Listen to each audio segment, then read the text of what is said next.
नमस्कार, मैं हूं श्रवण यादव। आप देख रहे हैं न्यूज़ शॉट। आज हम बात करेंगे राजनीतिक विश्लेषक श्री अर्जुन सिंह जी के साथ। जैसा कि आप सभी जानते हैं, उपेंद्र कुशवाहा जी जदयू पार्टी को छोड़ और एक नया पार्टी का गठन किए हैं, जिसका नाम RLJD रखा गया है। तो इसी विषय को लेकर हम बातचीत करेंगे, क्या कारण रहे। इससे पहले भी वो पार्टी का गठन किए थे, लेकिन वो जदयू विलय कर दिए थे और पुनः एक नया पार्टी का गठन किए हैं। तो स्वागत है सर हमारे चैनल में आपका। धन्यवाद श्रवण जी। उपेंद्र कुशवाहा जी सब लगातार पुनः सुर्खियों में बने हुए हैं एक नया पार्टी स्थापना को लेकर। ये सर क्या मतलब, वो संदेश क्या देना चाह रहे हैं जनता को, बार बार नया पार्टी बनाना और फिर पुनः विलय कर देना। माननीय उपेंद्र कुशवाहा जी एक परिपक्व राजनीतिज्ञ हैं। उन्होंने कुछ अच्छा सोचकर ही नई पार्टी का गठन किया होगा, इसके लिए हम लोग उनको धन्यवाद देते हैं। लेकिन जनता में ये मैसेज जा रहा है कि वो किसी एक पार्टी में नहीं रहते हैं, हर 6 महीना साल भर के बाद पार्टी बदल देते हैं, जिससे उनकी छवि को कुछ झटका लग रहा है।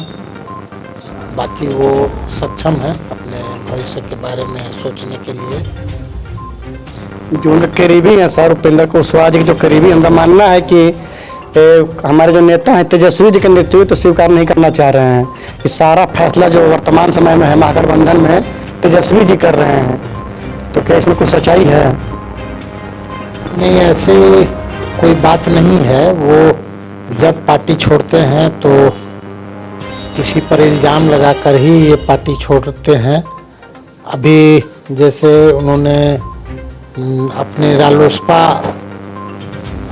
पार्टी का जो गठन किया था, तो नीतीश कुमार पर इल्ज़ाम लगाकर उन्होंने पार्टी का गठन किया था कि शिक्षा में सुधार नहीं हो रहा है।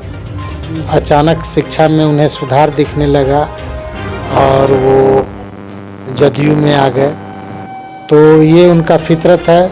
इसके पहले उन भाजपा में भी के साथ भी थे, तो उसको भी भाजपा को भी छोड़े थे। तो इसी तरह का कुछ इल्ज़ाम लगाकर ही छोड़े थे।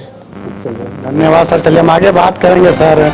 एक और बहुत ही तेजी से मिल आ रहा है कि मुकेश सहनी जी को वाइस सिक्योरिटी दी गई है, जबकि वर्तमान में ना वो विधायक हैं ना मंत्री हैं, एक पार्टी का अध्यक्ष हैं, तो वाइस सिक्योरिटी दिया गया है सर। इस पर आप क्या कहना चाहेंगे?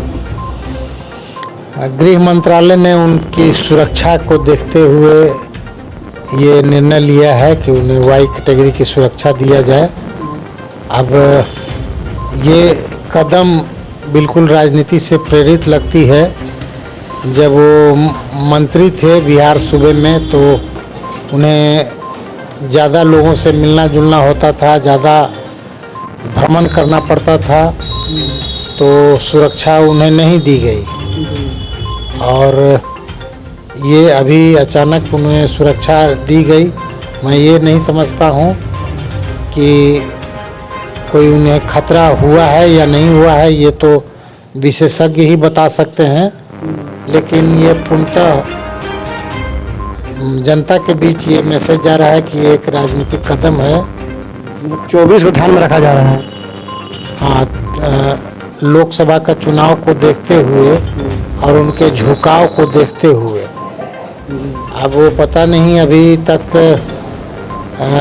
उन्होंने न पार्टी की नई नीति की घोषणा नहीं की है, लेकिन लगता है कि अंदरूनी कोई बातचीत हुआ होगा, इसलिए उन्होंने ऐसा कदम उठाया।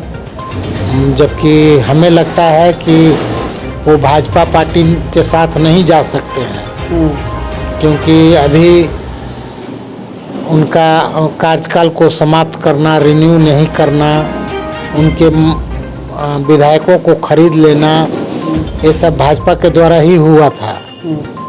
लेकिन अब पुनः भाजपा की तरफ जाना एक सोची समझी कदम लगता है। अब वो जाने। तो हुई तमाम बातें बिहार से संबंधित। आज हम बात करेंगे सर और बारूण से संबंधित लेकर। जैसा कि बारूण में नगर पंचायत के चुनाव हुए, लगभग 2 से 3 महीने गुजर गए, लेकिन सर कहीं भी कोई कार्यकाल दिख नहीं रहा है। सभी लोग एक दूसरे पर आरोप लगा रहे हैं। आप इस पर सर कुछ कहना चाह रहे हैं? नहीं, अभी तो 3 महीने चुनाव हुआ है और लोग उहापोह की स्थिति में थे कि कोर्ट क्या निर्णय देगा। जब अब सारी इन बाधाओं को दूर कर दिया गया है तो अब धीरे धीरे काम भी होगा। जनता 4 महीने का समय लिया गया है। 4 महीना का देखिए, विकास के लिए पैसा चाहिए और पैसा आने में अभी देर है। अब बिना पैसा के कोई विकास तो संभव है नहीं। बाकी जो आपसी झगड़े हैं, विवाद हैं, कोई नेक कार्य हो रहे हैं तो उसमें सभी जनप्रतिनिधियों की सहभागिता हो रही है। वो भी एक सामाजिक कार्य ही है जिसे चेयरमैन और उनके पार्षदगण अच्छी तरह से निभा रहे हैं। आगे जब विकास कार्यों का शुरुआत होगी तो लोगों को संतुष्टि होगी। तो लोगों को भी, क्षेत्र के जनता को इंतजार अभी और करना होगा।